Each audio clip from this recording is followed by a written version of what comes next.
조갑제 TV 시청자 여러분 안녕하십니까? 2021년 8월 23일입니다. 더불어민주당 대선 경선 후보 이재명 경기지사가 어제 대북 정책의 대강을 발표를 했습니다. 역시 문재인 정권의 실패한 대북 정책을 개선하겠다는 것이니까 결론은 뻔한데, 그러나 어떤 생각을 가지고 있는지 구체적으로 드러났으므로 한번 읽고 논평을 하겠습니다.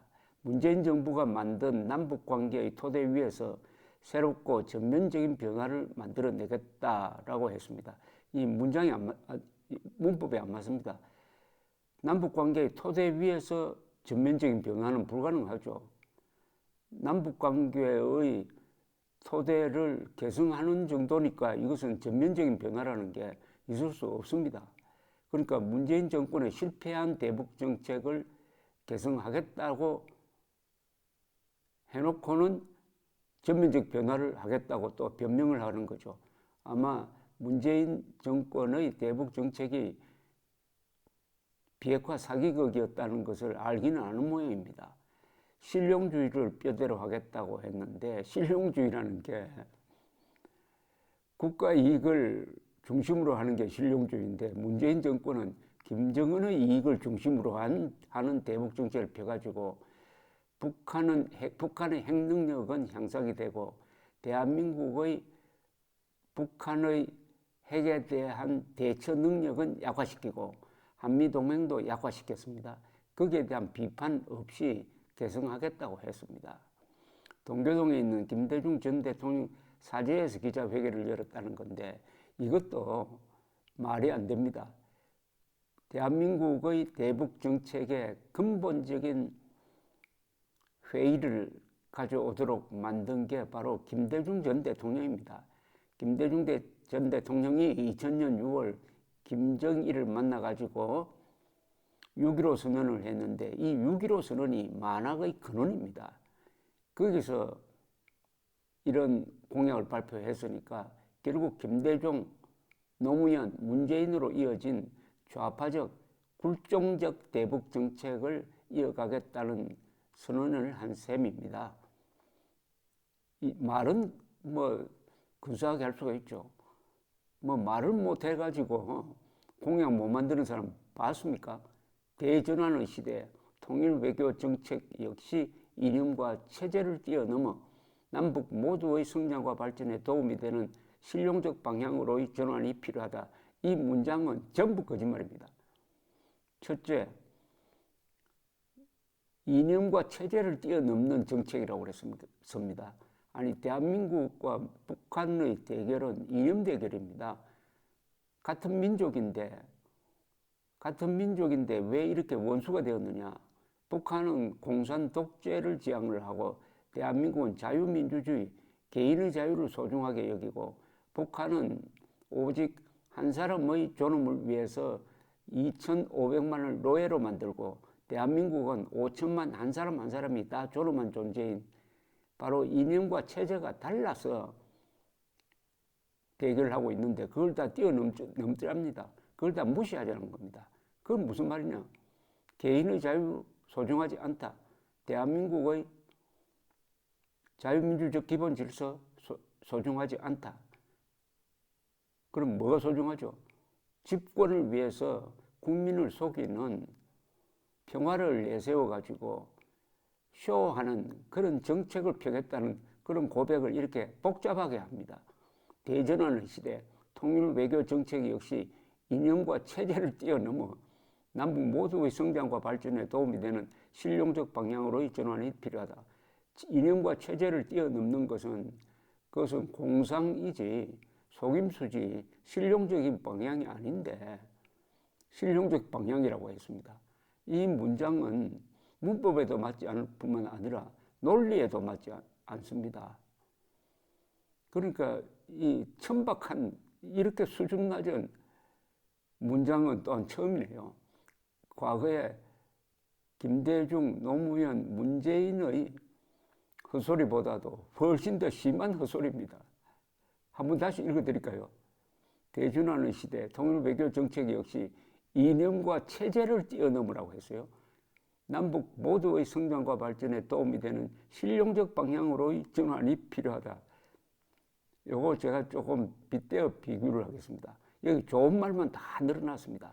대전환, 뛰어넘어, 성장과 발전, 도움, 실용적 방향, 전환.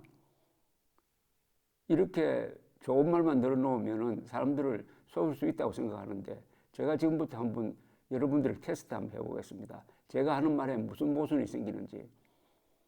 비 오는 달밤에 단둘이 홀로 앉아 지나간 미래를 추억한다. 좋은 말 많죠? 비 오는 달밤에 단둘이 홀로 앉아 추억.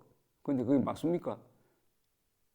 비 오는 달밤에 단둘이 홀로 앉아 지나간 미래를 추억한다 하는 거하고 똑같습니다. 이념과 체제를 뛰어넘어 남북 모두의 성장과 발전에 도움이 되는 실용적 방향으로의 전환이 필요하다나 제가 지금 말한 거하고 똑같습니다. 말이 안 된다는 겁니다. 좋은 말만 늘어놓았다는 겁니다.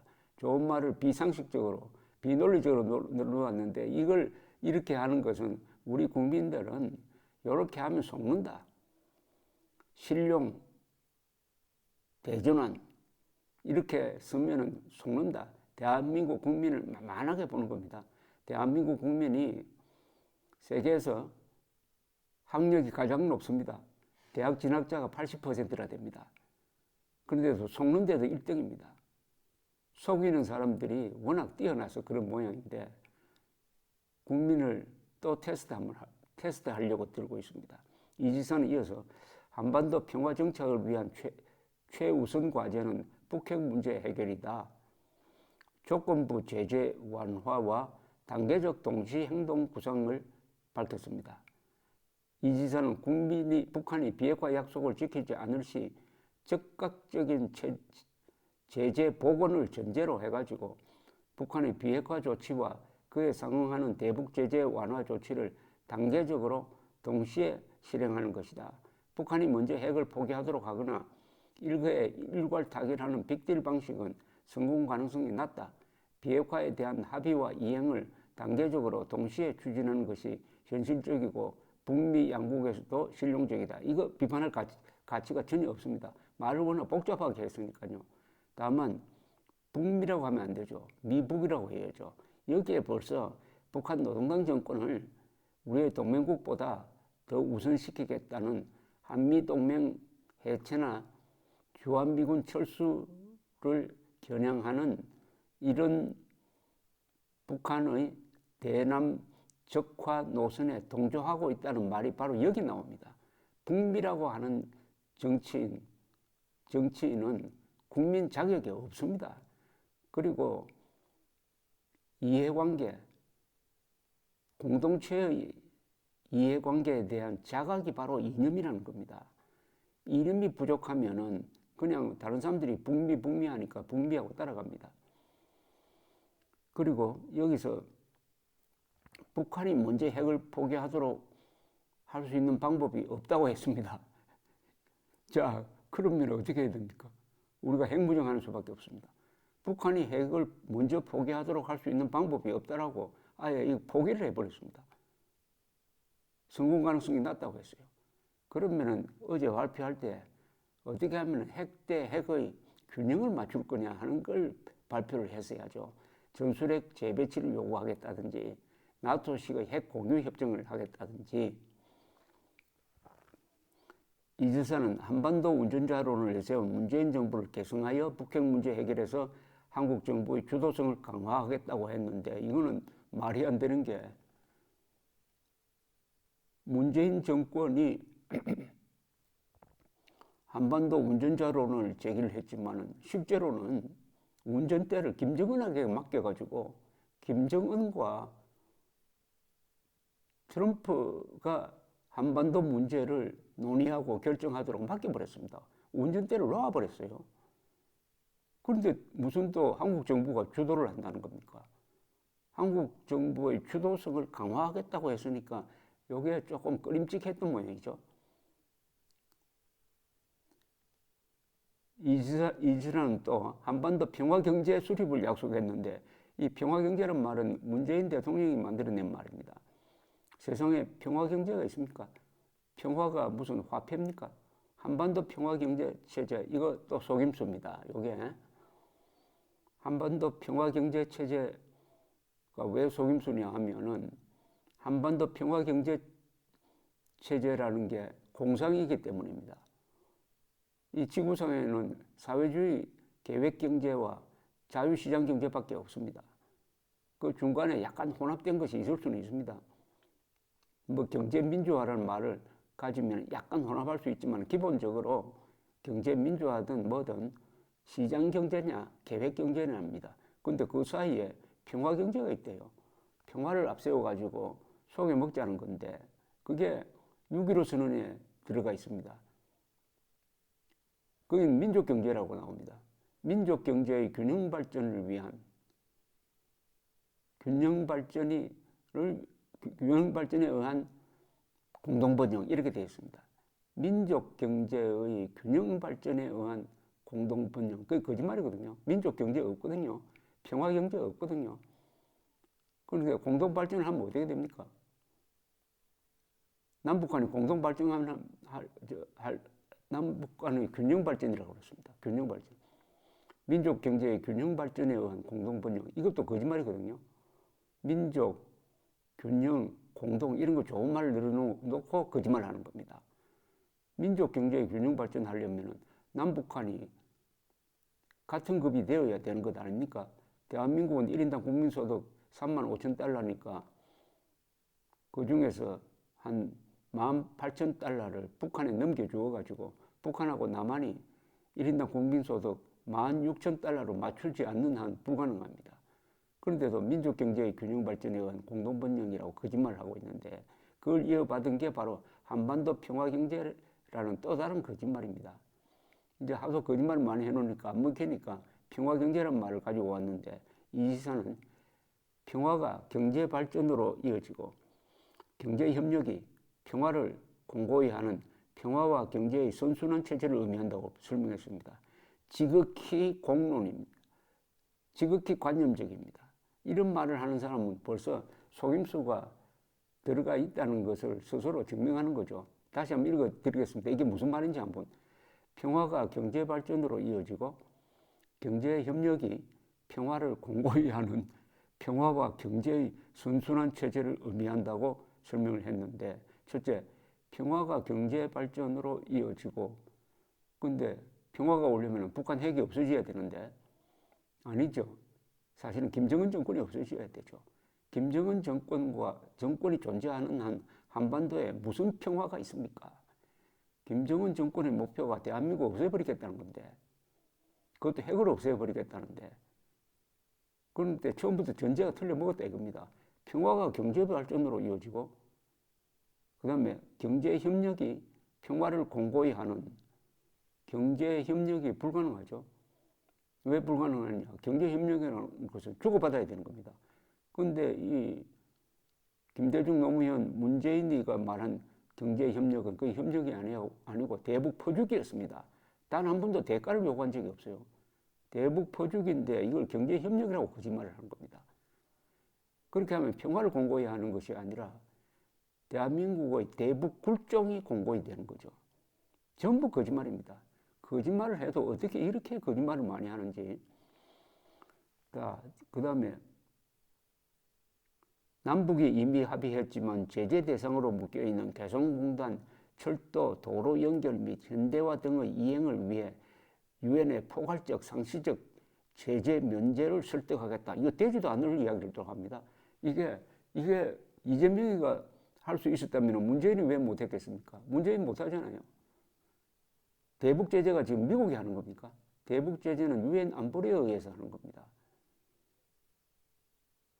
남북이 합의했지만 제재 대상으로 묶여있는 남북이 합의한 게 잘못된 거죠. 개성공단 이걸 또 재개를 하겠다고 합니다. 개성공단이 폐쇄가 박근혜 정부가 잘못했다고 덮어 씌우는 자가 바로 이재명입니다. 아니 2016년에 북한이 핵실험하니까 그리고 국제사회에서 유엔이 대북 제재하니까 우리도 할 수 없이 한 것 아닙니까? 그 선택밖에 없었잖아요. 아니, 유엔이 나서서 대북 제재를 하는데 우리가 북한에 현금 달러를 넣어주는 개성공단을 돌릴 수가 있습니까? 더구나 북한이 수시로 개성공단 출입을 제한을 해가지고 인질로 잡을 수도 있는 상황이었는데, 철도 도로 연결 및 현대화, 이거는 남침 루트를 아주 뚫어주겠다는 겁니다. 철도 놓고 도로 현대화하면은 북한의 기갑사단이라든지 이 남침 군대가 빨리 병력을 집중시켜서 대한민국을 칠 수 있도록 해주는 겁니다. 북한에 철도 도로 연결해봤자 철도 도로에 놓을 자동차와 열차가 없어요. 북한이란 체제는 어떤 체제입니까? 움직임이 없는 체제입니다. 그러니까 지금처럼 철도 도로가 필요 없는 거죠. 현대화가 필요 없다 이겁니다. 그런데 현대화를 하겠다는 것은, 그것은 북한의 남침 루트에 아주 길을 넓혀주겠다는 뜻입니다. 이 남침할 때 제일 중요한 게 병력을 집중시키는 겁니다. 병력을 집중시키려면 철도망이 발달해야 됩니다. 이거 다 대한민국의 치명적인 정책을 계속 추진하겠다, 이걸 선언하는 거죠. 그것도 이걸 가지고 유엔을 설득하겠다는 겁니다. 그러면서 남북협력사업은 상호간 이익이 전제되어야 한다. 앞에는 상호간 이익이 전제된 게 아니라 대한민국에 불리한 것만 쭉 늘어놓고 이제는 또 다른 소리 합니다. 남북협력사업은 상호간 이익이 전제되어야 한다. 대북정책을 그래서 실용적으로 펴가겠다고 했습니다. 우리 국민은 북한과의 경제협력, 교류, 인도적 지원은 지지하지만 북한의 호응조차 없는 일방적 정책은 찬성하지 않는다. 북한의 그릇된 관행과 태도에 대해서는 변화를 요구하겠다. 개성공단 남북공동연락사무소 폭파 사건은 우리 국민과 세계에 큰 충격과 실망을 안겨주었다.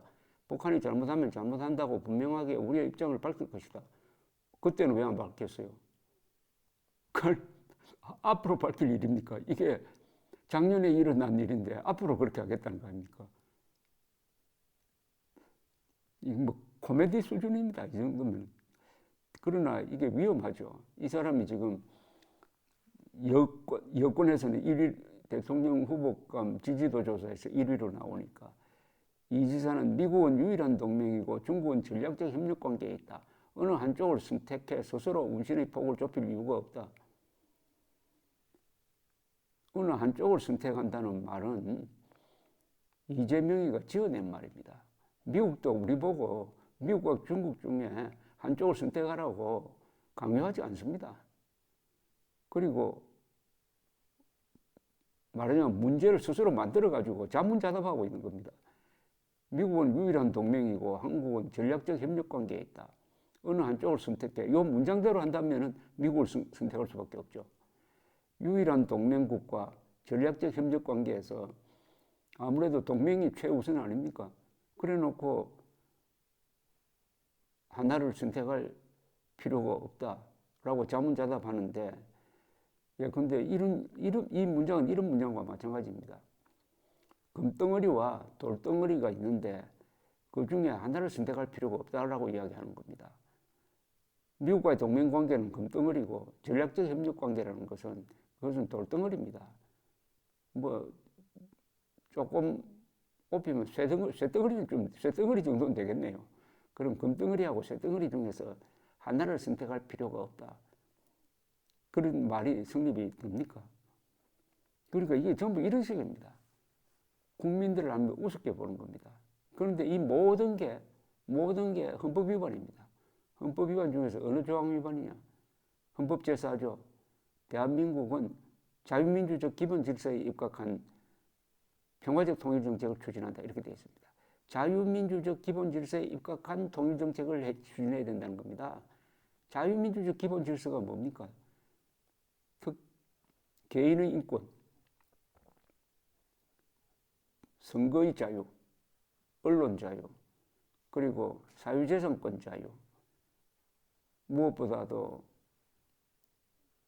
한반도에서 유일한 합법 정부는 대한민국이다라는 유엔 결의에 의한 그리고 헌법 제3조에 의한 대한민국 영토는 한반도와 그 부속 도서로 한다라고 함으로써 북한 노동당 정권을 불법단체로 규정을 하는, 그렇게 되면 어떻게 되느냐, 모든 남북관계의 대화는, 특히 통일을 이야기할 때는 북한 노동당 정권과 대화를 하면 안 됩니다. 북한 노동당 정권과 통일 문제를 논의하는 것은 헌법 4조 위반입니다. 왜냐하면 북한이 자유민주적 기본 질서에 의해서 성립한 정권이 아니므로 그 세력과 평화 통일을 논의할 수 없습니다. 바로 서독이 동독에 대해서 취했던 정책입니다. 서독은 동독에서 민주적 선거에 의해서 성립된 정부와만 대화를 한다, 이렇게 됐습니다. 그래서 동독 사람들이 민주화 운동을 통해서 공산당 정권을 무너뜨린 다음에 그 새로 된 정권과 대화를 해가지고 1년 만에 통일을 완수할 수가 있었습니다. 가장 성공한 통일이 서독 동독의 통일입니다. 서독 주도의 흡수 통일이었습니다. 한국의 좌익은 가장 성공한 서독의 통일을 흡수 통일이라고 해가지고 지금도 부정을 하고 있습니다. 흡수 통일밖에 없지 않습니까? 헌법이 흡수 통일을 명령하고 있습니다.